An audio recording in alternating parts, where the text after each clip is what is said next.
It's time for the 420 Radio News, covering the latest headlines in consumer cannabis, medical marijuana, and industrial hemp. Transcripts of 420 Radio News are available daily on our website at 420radio.org. Now, here's Russ Belville with your marijuana headlines in 4 minutes and 20 seconds. This is your 420 Radio News for Tuesday, December 16th, 2014. Senator Chuck Grassley, a Republican from Iowa, suggested Tuesday that the Obama administration's support of marijuana legalization has sent children the message it's acceptable to use the drug. Grassley's comments came in response to a National Institutes of Health study showing that a majority of high school seniors don't think occasionally smoking marijuana is harmful. Only 16.4% of respondents said it puts people at risk, down from 27.4% in 2009. Quote, when kids receive the message that marijuana use is acceptable and even welcome, it's no wonder that the perception of harm from marijuana goes down, Grassley said in a statement. By offering pro-marijuana messages, the president and his top appointees are working at cross purposes with the federal government experts who are trying to stop drug use among teenagers. Those of us in the public eye have an obligation to make sure kids understand the dangers of all drug use, including marijuana, end quote, Grassley said. Teen alcohol and drug use, including marijuana use, was down across the board in 2014. That's the big take-home from the 2014 Monitoring the Future study, an annual survey of 40,000 8th graders, 10th graders, and 12th graders by the University of Michigan and the National Institutes on Drug Abuse. It's notable both for its size and for the fact that it was conducted this past spring in the midst of a nationwide conversation about drug reform in the run-up to the midterm elections. Fewer than 15% of 12th graders reported using cigarettes any time in the past month, down from well over 35% in the late 1990s.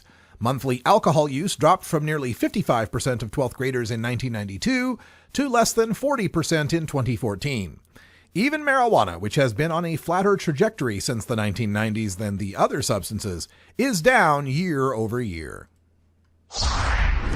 After 18 months overseeing the medical marijuana dispensary program, Tom Burns was named director of the marijuana programs for the Oregon Liquor Control Commission, the agency charged with implementing the new law that regulates the production and sale of cannabis for the recreational market. Stephen Marks, executive director of the Liquor Control Commission, said Burns' experience shaping the medical marijuana dispensary program made him the ideal fit for the job. He'll be charged with shepherding the complex rulemaking process that will guide how marijuana is produced, taxed, and sold in Oregon. And he'll have to do it on a tight timeline. By law, new rules for the industry must be in place by late 2015, and the state must begin accepting applications for growers, processors, and retailers by January 2016. The job comes with a $101,952 annual salary. Marijuana industry insiders applauded Burns' appointment, saying he's approached the job with an open mind. Earlier this year, Peter Thiel caused a stir when he accused Twitter's management of being high on pot. Now, Thiel's Founders Fund is likely participating in a large round of financing in a cannabis startup, Privateer Holdings. Privateer quietly bought up Leafly, which is like Yelp for weed products. In 2013, Privateer launched Lafitte Ventures, which focuses on medical marijuana, and Tilray, which mails medical weed to users and generated nearly $200,000 in revenue last year. Privateer is also exploring a testing facility, Arbormain, in Washington state. Privateer is already generating meaningful revenue, although the company is not profitable. In 2014, it expects to generate nearly $11 million in net revenue, up from $1.2 million in 2013. Most of that revenue, 60 to 70%, is generated by Lafitte Ventures, and the rest is from Leafly.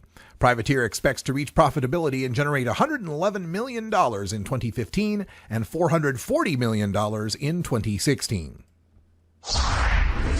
Tomorrow marks the 100th anniversary of the Harrison Narcotics Act of 1914. Concerned citizens and a coalition of organizations, including representatives from Law Enforcement Against Prohibition, will gather in cities nationwide on Wednesday at noon on the steps of courthouses and other civic buildings to call for responsible drug policy reforms.